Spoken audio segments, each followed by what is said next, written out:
Continuamos con la serie El Evangelio en el Antiguo Testamento. Hoy vamos a estudiar el Salmo número 3. Salmo 3. Este salmo es uno de los 43 salmos del género lamento que encontramos en todo este libro de los salmos. Y también de los 74 salmos escritos por el rey David. Fue escrito cuando él huía de alguien que ya vamos a ver, que alguien muy cercano a él. Consta de una oración de confianza del rey David, que había huido y venía de su palacio y estaba rodeado por sus enemigos. Pero a pesar del número de adversarios, muchos estaban seguros de que él no tenía ni iba a tener escapatoria. David, el elegido de Dios, contó con la seguridad y protección del Señor. Eso lo vamos a ir viendo en el transcurso del Salmo. El Salmo inicia diciendo algo pero muy hermoso. Oh Señor, ¿cómo se han multiplicado? ¿Qué estaba sucediendo? ¿Qué pasaba en ese momento en David, en el rey? Yo quiero que veamos el contexto rápidamente. ¿Por qué David estaba haciendo este tipo de lamento? E inicia con esta oración. Como habíamos dicho, estaba pasando algo en el reino. Su hijo Absalón lo había traicionado. Quería usurpar el reinado. Obviamente quería ser rey. Por lo tanto, inicia él una rebelión contra su propio padre, el rey David, con una estrategia que le ayudaba a tener más seguidores. Yo creo que leamos 2 Samuel, capítulo 15, versículos del 1 al 7.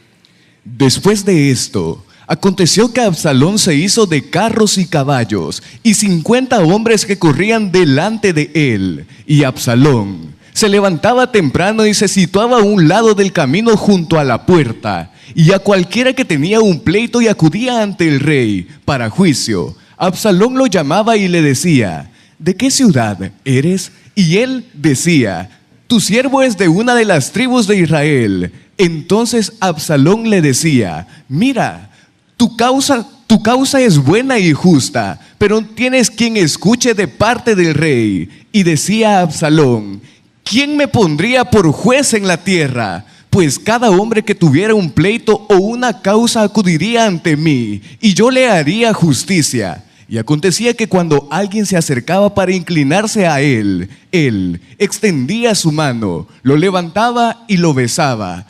Así obraba Absalón con todo Israel, cuando acudían al rey para juicio, y así robaba Absalón el corazón de los hombres de Israel. Al cabo de 4 años, aconteció que Absalón dijo al rey: te ruego que me permitas ir a cumplir el juramento que he jurado al Señor en Hebrón. Rápidamente, si usted y leímos con conciencia, vemos la maquinación de Absalón. En el versículo 2 vemos cómo él llamaba a la gente y decía: ¿de dónde eres? Y ellos respondían: tu siervo es de una de las tribus de acá. Absalón le decía: mira, tu causa es buena y justa, pero no tienes quien escuche de parte del rey. Y comenzaba él a hacer esa artimaña. En la puerta estaba él hablando y diciendo: este rey no es justo. Y podemos ver acá toda la planeación, toda la artimaña que está formando Absalón. Pero luego, después en el versículo 7 dice que pasan 4 años. Y él le dice al rey que le dé el permiso para cumplir un juramento al Señor. Pero en esos 4 años vemos que él estaba conspirando contra su propio padre. ¿Y qué pasó después? ¿Qué supuestamente tenía que ir a hacer Absalón? Dice que tenía que ir a cumplir un juramento al Señor. ¿Pero qué hace? Leamos versículos 8 y 12. Porque cuando habitaba en Jesús en Harán, tu siervo juró diciendo: si el Señor ciertamente me hace volver a Jerusalén, entonces serviré al Señor. Y el rey le dijo: ve en paz. Así que se levantó y se fue a Hebrón. Pero Absalón envió espías por todas las tribus de Israel, diciendo: al oír el sonido del shofar, diréis: Absalón reina en Hebrón. Y con Absalón había salido de Jerusalén 200 hombres como invitados, que en su ingenuidad iban sin saber nada. Y mientras ofrecía los sacrificios, Absalón envió por Ahitofel Gilonita, consejero de David, de su ciudad de Gilo, y la conspiración llegó a ser fuerte, pues el pueblo iba aumentando a favor de Absalón. Vemos que Absalón miente, dice que tenía que hacer un juramento al Señor, pero él hace otra cosa. Dice que envió espías a todas las tribus de Israel diciendo que cuando escucharan el sonido del shofar iban a decir: Absalón reina en Hebrón. Y manipula a 200 hombres para que lo sigan, y dice que ni sabían nada, simplemente lo seguían. Y manda a una persona, a un siervo, consejero de David, para que le dé ciertas noticias. Así es como la conspiración de este hombre llegó a ser muy fuerte. ¿Qué pasaba con David? Llega y le dice, si nosotros leemos en Samuel, le dice: mira, Absalón ha matado a todos los príncipes. En la mente de David mató a todos mis hijos. Ya había matado a Amnón, que había abusado de la hermana de él, de Tamar. Pero le llegan diciendo de que él había matado a todos los príncipes, que se había quedado sin nada. Luego le dicen: no, no es así, solamente fue Amnón. Nosotros comenzamos a ver esa conspiración, la mentira. Todo era con objetivo: poner en temor a David, en dudas. Veamos qué pasó con el rey, versículos 13 y 14. Entonces, un mensajero fue a David, diciendo: los corazones de los hombres de Israel se van tras Absalón. Y David dijo a todos sus siervos que estaban con él en Jerusalén: levantaos y huyamos, porque no tendremos escapatoria delante de Absalón. Daos prisa en marchar, no sea que se apresure, nos alcance y eche el mal sobre nosotros, atacando la ciudad a filo de espada. ¿Qué es lo que hace el rey David? Huye. Levantaos, ¿y qué hace? Huyamos, porque no tendremos escapatoria delante de Absalón. Y es ahí cuando él huye, y en ese transcurso, y en ese momento, y en ese instante es que él escribe lo que es el Salmo número 3. Ahora, con ese contexto, leamos el Salmo 3. Oh Señor, cómo se han multiplicado mis adversidades. Muchos son los que se levantan contra mí. Muchos dicen de mi alma: no hay salvación para él en Elohim Selah. Pero tú, oh Señor, eres escudo alrededor mío, mi gloria y el que hace levantar mi cabeza. David huía de su propio hijo. Y si nosotros leemos todo 1 Samuel y 2 Samuel, ya años atrás lo había hecho con el rey Saúl. Ahora era su propio hijo. Actualmente, hermanos, estamos viviendo una situación difícil en nuestro país. Por todos lados tenemos y escuchamos zozobra, delincuencia. Vivimos en una presión social en cuanto a la seguridad. Pero que tu propio hijo te persiga para matarte es muy diferente. Entonces, ¿qué eso causaba en David? Dolor, desaliento. Claro que sí, había dolor en este hombre. Había aflicción también en el rey. Pero una vez más, David iba a recordar, iba a volver a vivir una de las lecciones más grandes que el cristiano y que él había aprendido cuando fue perseguido por Saúl.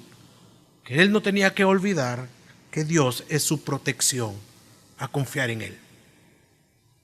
En el versículos del 1 al 3, ahí resalta una oración, resalta algo. Dice que no había salvación. Muchos dicen no hay salvación. Si leemos de los versículos 1 al 3, dice así: oh Señor, cómo se han multiplicado mis adversidades o mis adversarios. Muchos son los que se levantan contra mí. Muchos dicen de mi alma: no hay salvación para él en Elohim Selah. Pero tú, oh Señor, eres escudo alrededor mío, mi gloria y el que hace levantar mi cabeza. el salmo inicia con un lamento de David. Los adversarios del rey se habían multiplicado, se han incrementado. Son personas de su mismo pueblo, del mismo reinado, y vienen en horda, vienen en grupos hacia David. Estos hombres están acechando al rey por todas partes, no le quieren dar ni le van a dar tregua a él. De hecho, los corazones de todos estos ya estaban con Absalón, ya seguían a Absalón. Cada orden de Absalón era un sí, vamos. David había partido de su palacio y ahora, partiendo de él, fuera del palacio, estaba rodeado de sus enemigos, y tristemente el que encabezaba todo ese grupo era su hijo David, su hijo Absalón. Qué triste era. Pero cuando leemos el versículo 2 dicen: muchos dicen de mi alma, no hay salvación para él en el Señor. Vemos que las burlas de estos hombres se centraban en que él no tenía esperanza, pero ¿de qué? De ser liberado, y que no había para él salvación en Dios. Esta afirmación era tan arrogante, llena de soberbia, porque llevaba una intención muy profunda, que era de convencer a David de que Dios lo había abandonado, que no estaba con él. Cuando el versículo dice que no hay salvación para él en el Señor, vamos a aclararlo, no está hablando de la salvación del alma, sino que está diciendo que Dios no lo iba a librar, Dios no lo libraría de la persecución, que Dios no iba a intervenir en la situación del rey, que nadie iba a poder salvarlo, que nadie iba a poder sacarlo de ese mal, ni mucho menos, ni siquiera Dios, porque dice, no hay salvación para él. Impresionante lo que está siendo atacado David en su mente. Rapidito, aquí si leemos los versículos tenemos y antepone la palabra Selah, que solamente es una pausa en la lectura, es lo que nos está diciendo eso, pero no es el punto. Solo quería mencionárselo por si decía, ¿qué significa Selah? Volviendo al texto, esto es muy duro para el rey David. Esas voces que venían a él podrían haber sido personas del grupo que venían contra él, podría ser, que llegaron a decirle, mira, no hay salvación, te mataremos. O lo peor de todo, podría haber sido del mismo grupo de él. No lo dice el texto. Solo dice de que le dijeron. Pero qué tremendo fuese que aún del mismo grupo estaban diciéndole que no iba a haber esperanza. Probablemente pudo haber sido uno de los mismos que le acompañaban. Eso querían poner en David, desesperanza, duda y sobre todo quizás hasta rebelión contra Dios, de que por qué estaba pasando todo esto una vez más, y que llevara a decir en su corazón, ¿acaso no fue suficiente con Saúl? Si acabó hace años atrás venía huyendo, ¿acaso no fue suficiente? Saúl, ¿acaso no sufrí mucho en manos de ese rey? ¿Por qué otra vez? ¿Por qué? Pero ¿y por qué? Si ahora es mi hijo. Persona que más amaba a él, el rey Saúl, y ahora era ¿quién? Su propio hijo. Es como cuando nosotros decimos, o es como cuando decimos de una persona o de una situación, ya hubo personas que me hicieron mal, me robaron, me difamaron, jugaron conmigo, me ultrajaron, me abusaron, y ahora otra vez vienen a hacerme daño. Si acabo de salir de esto, Señor, y otra vez lo mismo. ¿Cuál será su respuesta? ¿Cuál sería su respuesta, hermano? Pero la respuesta de David, a la que usted probablemente pensó, es muy diferente, y veamos qué es lo que dice. ¿Cuál es la respuesta del salmista? En el versículo 3, él se dirige y dice, pero tú. ¿Pero quién? Pero tú. Ya se dirige a quién? Al Señor. Pero tú, solo tú, no hay nadie más. Y él declara su nombre, Señor, eres escudo alrededor de mí, alrededor mío. Se da cuenta las dos cosas que están pasando. Una, bombardeando su mente con desesperanza.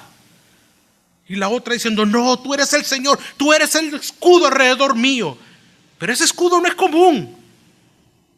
Es un escudo diferente. Si leemos bien, dice que está como alrededor de él. No es un escudo de contraataque que está acá, sino que es alrededor de David. Como estar cubierto alrededor de una coraza de hierro.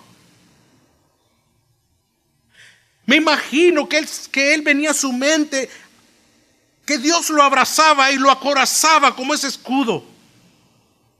Pero también significa que David encontró consuelo en el carácter de Dios. Usando la metáfora del escudo, dijo que el Señor era su verdadera fuente de protección. Es lo que estaba diciendo. Y usaba esa metáfora del escudo. Él es mi protector. Pese a las burlas de los adversarios, pese a lo que estaban comentando, él decía, no, él es escudo alrededor mío.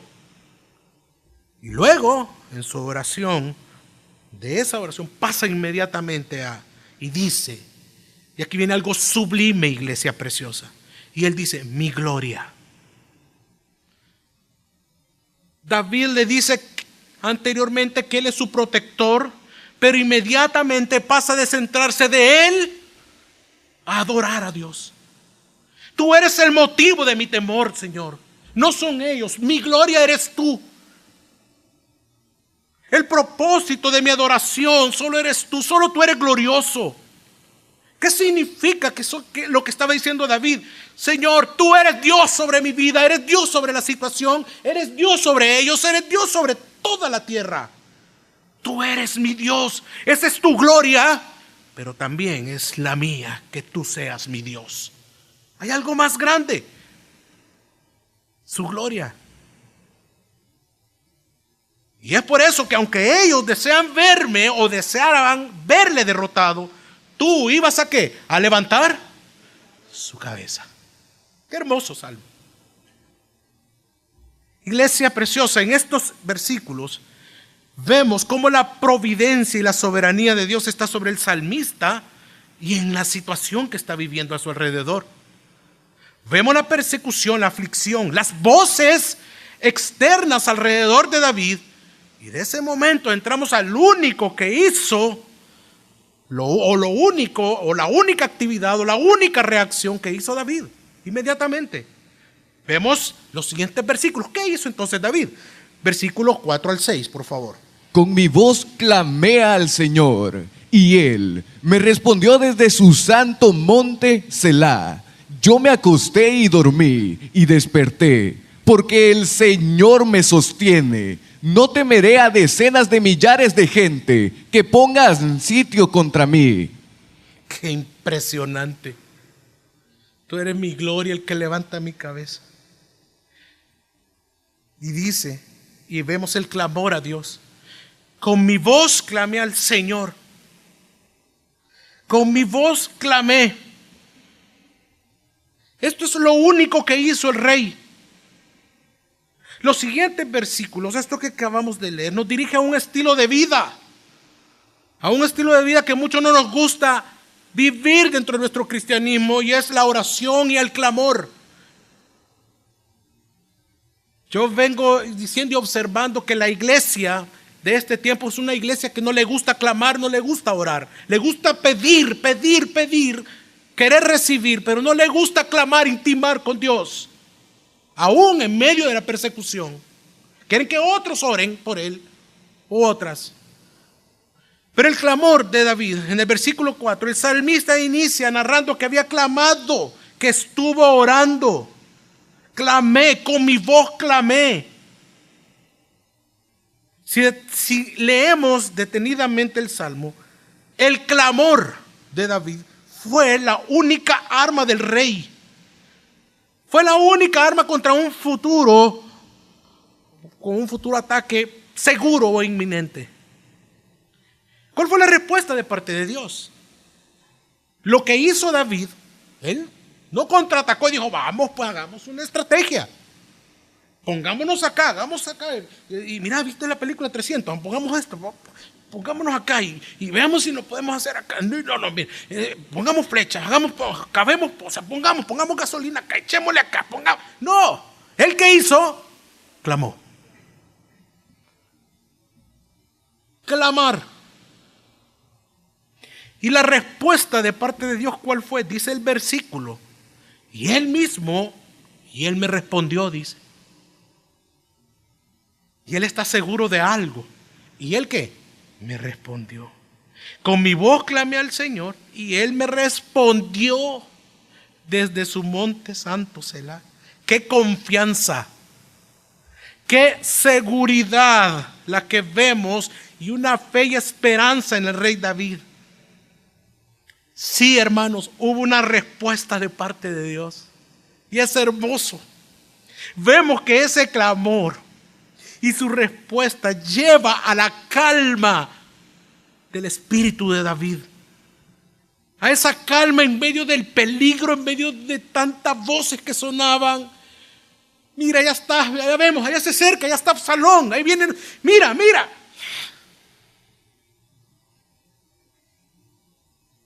Pero ese clamor lo lleva a esa calma espiritual a David en medio de toda esta situación que estaba viviendo. Si leemos, no existe una respuesta de parte tampoco de Dios que diga, y los trituró el Señor también. David no hizo nada y vino el Señor y abrió y se los tragó como la tierra. Mandó ahí 5 leones y se los comieron a todos. A todos en el camino y de repente desaparecieron, murieron en el camino. No vemos una respuesta así. Y esa es muchas veces la respuesta que nosotros queremos de parte de Dios, verla, palparla, que ya sean las cosas. ¿Qué es lo que hizo? ¿Cómo es que respondió el Señor? El Señor puso en paz a David por gracia. Dice el versículo 5, yo me acosté y dormí y desperté. No lo mataron, no le hicieron nada, porque el Señor me sostiene. Allá estamos. No, David, ¿qué vas a hacer? No, yo tengo sueño, papá.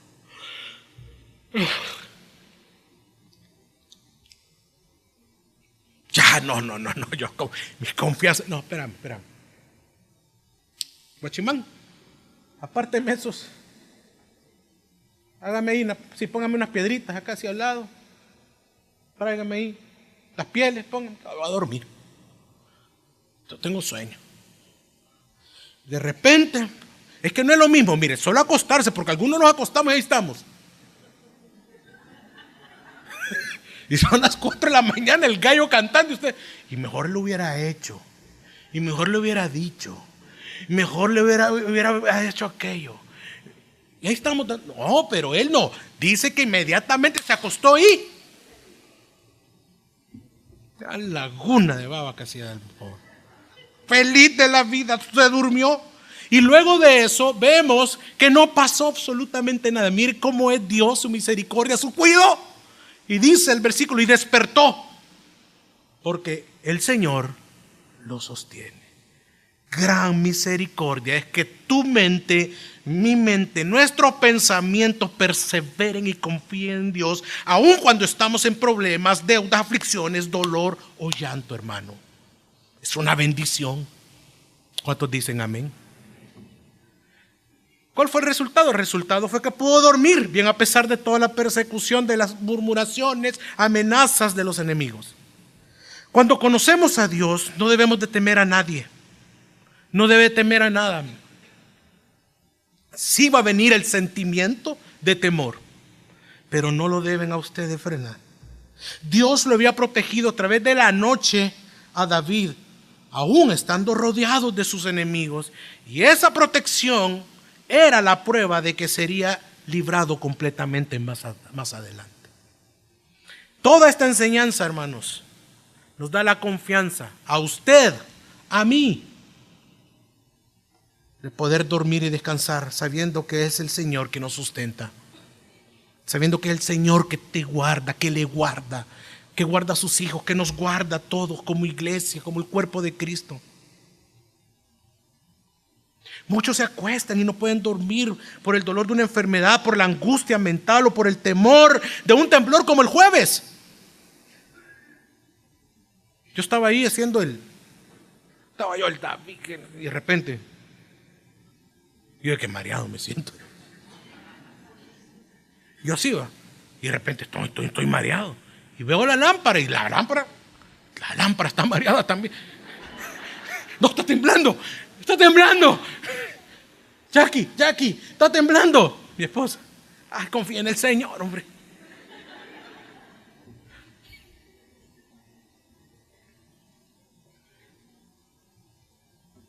Otros temen al terror de la noche, a la oscuridad. Duermen con la luz encendida del baño. La dejan encendida, se dan la vuelta y cada rato está encendida. Ahí pasan toda la noche viendo si la luz se apaga. Miedo a la noche, a la oscuridad. Pero esto solo es falta de confianza en el Señor. Estos son pequeños ejemplos que le pongo. No sé, usted vive los suyos. Pero solo la experiencia de caminar con Dios y crecer en la fe, conocer la Escritura, nos puede llevar a tal confianza en la respuesta del Señor. Por lo tanto, David, de haberse acostado, dormido y despertado, era una respuesta de Dios. Era una respuesta bella de Dios, hermosa. Inmediatamente dice después, porque el Señor me sostiene. Me sostiene, el Señor es hoy, no es en pasado, sino un presente continuo, un presente que continúa. Qué confianza, ¿verdad? Luego vemos el versículo 6 que dice, decenas de millares se multiplicaron. Este versículo confirma lo del versículo 1 cuando dice que se habían multiplicado sus adversarios o sus adversidades. Pero eso no le preocupaba a David, porque lo sostenía ¿quién? El Señor. El versículo 6 inicia diciendo, no temeré. ¿Y qué estaban haciendo allá atrás en el versículo 1? Poniendo en su vida, en su corazón, en su mente, temor. El temor que vemos por un instante en el versículo 1 es el que querían sus enemigos que David continuara sintiendo. Era una estrategia de guerra para atraparlo. Pero para el rey David, Dios era su descanso en la noche y su tranquilidad en el día. Es por eso que después vienen los versículos hermosos del 7 y 8. La confianza en Dios. Dice los versículos 7 y 8. Levántate, oh Señor, y sálvame, Dios mío, porque tú eres el que golpea a todos mis enemigos en la mejilla y quebrantas los dientes de los malvados. La salvación es del Señor. Sobre tu pueblo sea tu bendición, Selah. Selah. Llega la mañana. Le dice al Señor que se levante también con él. Levántate. Que se ponga en pie de guerra. Levántate, oh Señor, y sálvame, Dios mío. Aquí no está él dándole una orden arrogante a Dios. No está diciendo eso. El grito levántate es un antiguo grito guerrero de ellos. Lo dice Números capítulo 10 versículo 35. Cada vez que el arca se ponía en marcha, Moisés decía, levántate, Señor, sean dispersados tus enemigos, huyan de tu presencia los que te odian. Levántate.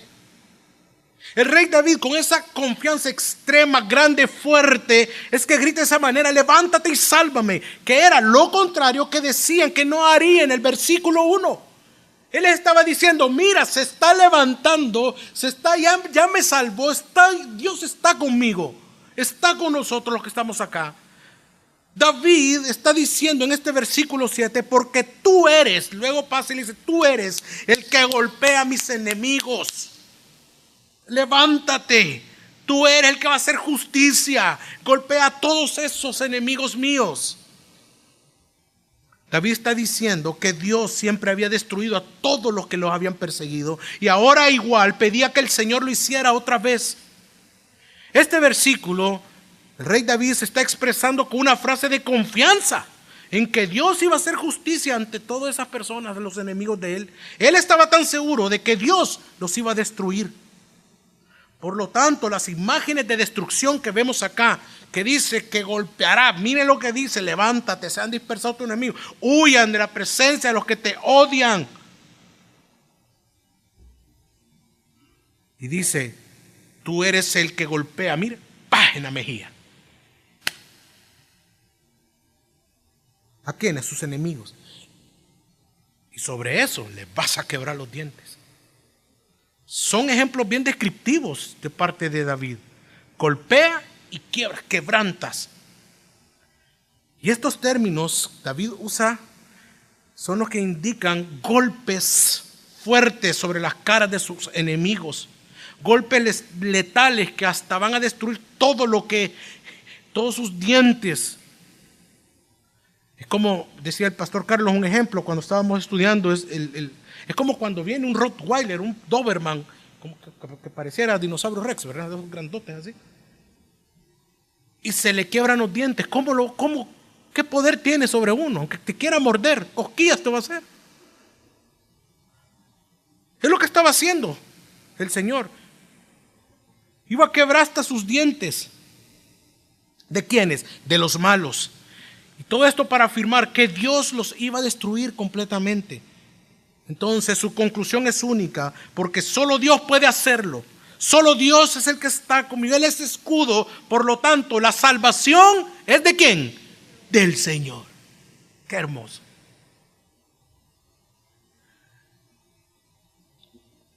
Porque la salvación es del Señor. ¿Cuál es la idea central de este hermoso salmo? La salvación le pertenece a Dios. Por eso el salmista confía y no teme a pesar de sus muchos enemigos y que ellos le dicen: no hay salvación. Todo lo que habían dicho y lo que le había murmurado David, que no iba a haber salvación, aquí se estaba confirmando por la soberanía y gracia de Dios. ¿A dónde vemos el Evangelio en este Salmo 3? Vemos la exaltación de Jesucristo. Si ponemos mucha atención en este Salmo 3 nos muestra al Señor Jesucristo en la cruz. Así como David se multiplicaron sus enemigos en decenas de millares, así el Señor se multiplicaron para con él sus enemigos. Y fue en un periodo corto también de tiempo, un día, en un momento le decían: Hosana, Hosana, el hijo de David.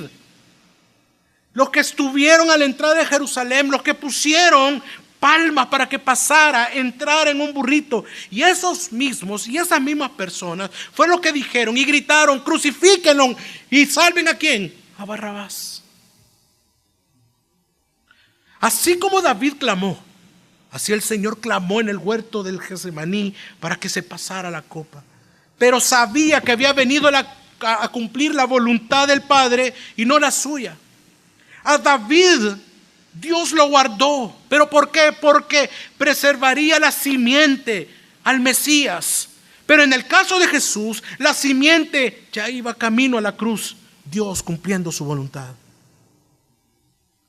Al rey David ni lo tocaron, ni siquiera llegaron a él. Pero al Señor, a nuestro Redentor y a Cristo, fue rodeado por sus enemigos. Lo humillaron, le pegaron, lo azotaron, lo escupieron, lo desnudaron, lo avergonzaron. Pusieron una corona de espinas que atravesó su cabeza, pero no se defendió. Y estos que querían matarlo, apresarlo, agredirlo, también decían mentiras sobre él. Y que era tremendo, que eran también de los suyos, eran de él, eran del mismo Israel, sus propios hermanos. Pero su sufrimiento fue ordenado por Dios. Y eso es lo hermoso. Dios había decretado en David que lo iba a salvar. Pero en el Mesías, en el Señor, iba a ser diferente. En él había decretado algo diferente. Isaías 53:10 dice: pero el Señor quiso quebrantarlo, hacerlo sufrir. Y como él ofreció su vida en expiación, verá su descendencia y prolongará sus días y llevará a cabo su voluntad del Señor. Él puso su vida. Nadie se la quitó. Juan 10, 17 al 18 dice: por esto el Padre me ama, por cuanto yo pongo mi vida para volverla a tomar. Nadie me la quita, sí que yo la pongo de mí mismo. Tengo autoridad para ponerla y tengo autoridad para volverla a tomar. Ese mandamiento recibí de mi Padre. Pero no abrió su boca, aunque le injuriaban y agredían físicamente. Y él pudo dar la orden para atacar a quienes lo agredían, pero no lo hizo. Y muchos pensaron que Dios no estaba con él. Ese es nuestro Señor. En el momento de la crisis, Jesús clamó a Dios y la respuesta fue la cruz, hijo. Para que hoy usted y yo tengamos vida y vida eterna. ¿Cuánto le dan gloria a Dios por eso? Hermanos, iglesia preciosa, los que hemos sido salvados por Dios, podemos vivir confiados, sin temor y descansando en Él. Y ante los problemas clamamos a Dios, esperando en su gracia, en su soberanía. A nuestros amigos que nos acompañan hoy, personas que nos acompañan, invitados de otras iglesias, que no has reconocido a Jesús como tu Señor, como tu Salvador, tú que niegas a Cristo, que dices que no hay salvación para ti, que crees que por ese pecado en que estás no tienes posibilidad de salvación, que Dios te ha dado la espalda, quiero decirte, la salvación es de Dios. No es ni tuya ni nadie más. Él la da por gracia y por misericordia, porque nos escogió desde antes de la fundación del mundo. No hay obras que el hombre pueda hacer para obtenerla. ¿Qué hemos hecho nosotros? Nada. ¿Qué hicimos para que Dios se fijara en ti y en mí? Nada. Lo único que podemos traer delante de Dios solo es nuestro pecado. Pero es por eso que tenemos el Evangelio, querido amigo, que nos acompañas, que no conoces y que te has rehusado por años en arrepentirte de tus pecados. La Biblia dice en Romanos 3:23, por cuanto todos pecaron y están privados de la gloria de Dios, todos hemos pecado. Tú no puedes decir que no haces mal a nadie, que estás bien. Todos, dice la Biblia, que hemos pecado. No hay ninguno bueno, no hay ninguno que es justo. Los versículos 2 y 8 dicen el 2 que muchos dicen de mi alma, siempre regresando al Salmo, no hay salvación en él. Y el versículo 8 dice, la salvación es del Señor. Sobre su pueblo sea su bendición a aquellos escogidos. Y si tú estás acá hoy, es que probablemente sea uno de ellos. Así como David estaba rodeado de enemigos que deseaban su muerte, quiero decirte, amigo y amiga que vienes acá y que estás acá, así el enemigo del hombre es el pecado, nace en pecado y el resultado de ese pecado es la muerte. Esto es como cuando también nosotros nos hacemos esa pregunta, ¿qué pasa si yo muero? ¿Dónde irá mi alma? ¿Qué pasa si yo muero esta noche, este día? ¿Dónde iré? Y vienen las murmuraciones y vienen las religiones y las sectas y te responden, o tú mismo sacas tus propias conclusiones y dices, no existe tal cosa de la salvación. Acá pagas todo. Aquí hay un resultado. Eso es mentiras. Bueno, en otra vida quizás podría ser feliz. Tranquilo. Todos vamos a un estado intermedio y esperamos a encarnar. Yo quiero encarnar. Fui bueno, pues voy a encarnar en un millonario en la otra vida. No, yo quiero encarnar en un caballo, dicen algunos. Otros dicen, quiero encarnar en una piedra, no hace nada. Paso desapercibido. Eso es mentira. No existe. Está escrito que el hombre muera una vez y luego el juicio. No existe tal cosa.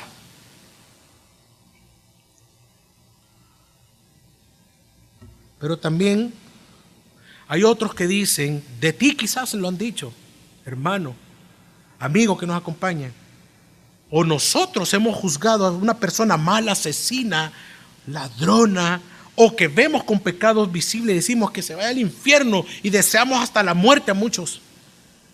Este no tiene remedio. Oye, hermano, cristiano, al igual nosotros también hemos pecado. Tenemos pecados como esa persona que estamos juzgando diciendo que no hay salvación. Mejor ve y predícale el evangelio. En nosotros, en el hombre, no hay esperanza. Al final, la salvación solo es de Dios. La gracia y la misericordia es de Dios y no nuestra. Y es que en realidad no debe haber salvación para nadie. Todos hemos pecado, transgredimos la santidad del Señor y su justicia. Pero Dios ha provisto del medio de salvación de esos enemigos, querido amigo que nos acompaña, a Cristo. ¿A quién?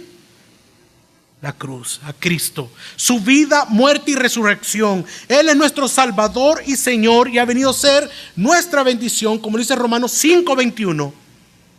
Para que así como reinó el pecado para muerte, así también la gracia reine por la justicia para vida eterna, mediante Jesús el Mesías, Señor nuestro. Romanos 6, del 22 al 23. Pero ahora, habiendo sido librados del pecado y hechos siervos de Dios, tenéis vuestro fruto para santificación y al fin vida eterna. Porque la paga del pecado es muerte, pero la dádiva de Dios es vida eterna en Jesús el Mesías, Señor nuestro. Nos merecíamos y nos merecemos la ira de Dios que venga sobre nosotros. Pero Dios, en su gracia y misericordia, mandó a su Hijo Jesús para que todos los que crean en Él no se pierdan, sino tengan vida eterna. Jesucristo vivió una vida perfecta, santa. Solo Él pudo cumplir las exigencias de su Padre. Puso su vida, murió y resucitó al tercer día. Arrepiéntete de tus pecados, confiésalos al Señor y pídele ahí donde tú estás en oración que te salve esta mañana. No es porque levantes la mano y vas a hacer una oración acá. Es un arrepentimiento y es el don de la fe que Dios depositaría en tu corazón para arrepentimiento. Y ante la adversidad, la crisis, los problemas, las enfermedades que podrías estar viviendo, amigo que nos acompaña, la esperanza y la paz solo la puedes encontrar en Dios. No en las cosas, no en tu religión, no en obras personales ni en otra persona, no en el dinero, no en tu profesión. Jamás vas a encontrar esa paz que buscas. Y no hablo, quiero aclararle bien, no hablo que al creer todo se va a solucionar, sino que probablemente continúen así las cosas o quizás hasta peor. Pero la diferencia es que hoy ya no estarás abandonada, ya no estarás abandonado. El Señor está contigo, estará contigo con el propósito que le conozcas. ¿Cómo? A través de la palabra, a través de la escritura. Crezcas y madures y así, a medida que eso pase, su gracia y misericordia se irá mostrando cada vez más en cada área de tu vida. Arrepiéntete. Y nosotros como iglesia, hermanos, ante la persecución, ante los problemas que estamos viviendo como en nuestro país, así como David, hay esperanza. Diga después de mí, hay esperanza. Mi madre le detectaron hace 4 meses cáncer en un seno. Y me da la noticia mi hermano. Y me habla, mi mamá se nos va a morir. Tiene cáncer en un seno. Y yo caí en una tristeza en ese momento, mi esposa sabe. Y me puse, y le voy a llamar. Y así iba yo programado, todo triste, todo dramático. Y yo como hasta marcando, llorando cada número. Y me contesta, ¿aló? Y yo, hola mamá. Hola hijo, ¿qué tal? ¿Cómo estás? Aquí. ¿Ya te contaron? Sí. Pues mira qué bendición. Tengo la esperanza en mi Señor. Que si esto va a ser para irme a la presencia de Él, gloria a Dios.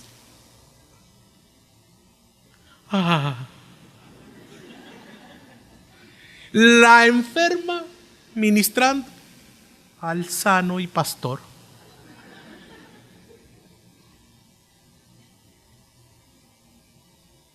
¿Qué quiero decirle con eso?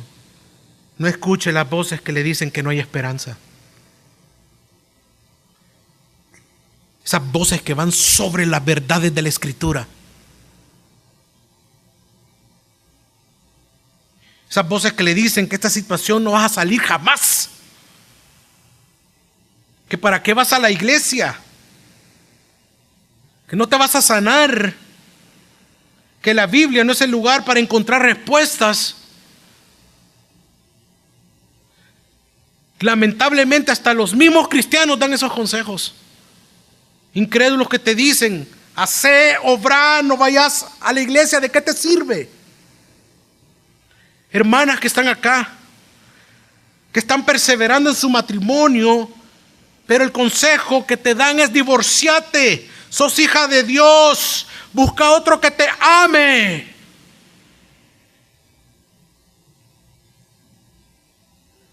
No hay salvación para tu matrimonio.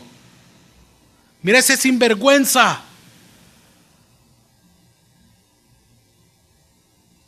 No hay salvación para ese hijo que tienes en drogas. Te dicen, métalo, desahucialo, tíralo a la calle. No hay salvación para ese hijo que está en alcoholismo, en homosexualismo, en lesbianismo.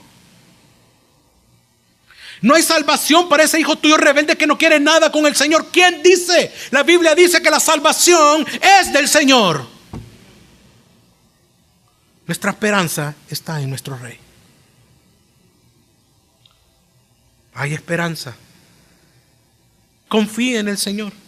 Juan 16:33 dice, estas cosas os he hablado para que en mí tengáis paz. En el mundo van a tener aflicción, pero confiad. Yo he vencido el mundo. Y el Salmo 3:5 dice, yo me acosté y dormí y desperté porque el Señor me sostiene. No puede dormir por la situación de las amenazas. Hermano, Él nos protege. Confíe en Él. Él no abandona a sus hijos. Abra la Escritura y encontrará los gritos, la voz de Dios. Que ese sea su consuelo. Hace años mi hijo tenía como 3 años, Santiago, y la puerta estaba entreabierta y la de él, de su cuarto, y me decía, papito, ¿ahí estás? Sí, aquí estoy. ¿Seguro? Sí, aquí estoy, Santiago. ¿Y cómo sé que eres tú? Porque soy yo. Ah, papito, ¿seguro que no me vas a dejar? No, aquí estoy, hijo. Vaya, buenas noches, Dios te bendiga. Amén. Esa seguridad, como un niño. Clamemos, oremos, sabiendo que Dios escucha tus oraciones. Dice la Biblia en 1 Pedro capítulo 3 versículo 12, porque los ojos del Señor están sobre los justos y sus oídos hacia su oración. Pero el rostro del Señor está contra los que hacen cosas malas. Y Proverbios capítulo 15 versículo 8 dice, abominación al Señor es el sacrificio de los impíos, pero la oración de los rectos es su deleite. Hermanos, Dios escucha nuestras oraciones, pero eso no significa que va a responder conforme a nuestros caprichos. No importa al final cuál sea su respuesta, lo importante es que siempre será conforme a su plan hermoso, a sus propósitos. Dios va siempre a responder, pero en base a su voluntad, sea cual sea la respuesta, Dios será glorificado. Y por último, y termino con esto, espere en Él. Espere en Él. David durmió en paz sabiendo que a su alrededor estaban sus enemigos. Esperó en aquel que le había dado la victoria antes. Y así pasó. Él le salvó. usted está esperando respuestas de parte de Dios ante las aflicciones. Espere. Pero esta espera habla más de una actitud del corazón que una espera impaciente. No como esperar a que pase la 52, el bus, y que usted está, ¿qué hora va a pasar? ¿Qué horas? Mejor me voy a pie. No, mejor que bárbaro. No está hablando de eso. No está hablando de la espera de hacer cola en una fila en el banco y decir qué barbaridad estas señoras. Que no está hablando de eso. ¿De qué está hablando? ¿De qué es espera? Sino que habla más de una actitud de nuestro corazón, sabiendo que Dios obra de manera soberana en sus tiempos perfectos y no en los míos. Así que, hermanos, hay esperanza, confíe en el Señor, clamemos y oremos y esperemos en Él. Amén. Sol y Deo gloria, vamos ahora.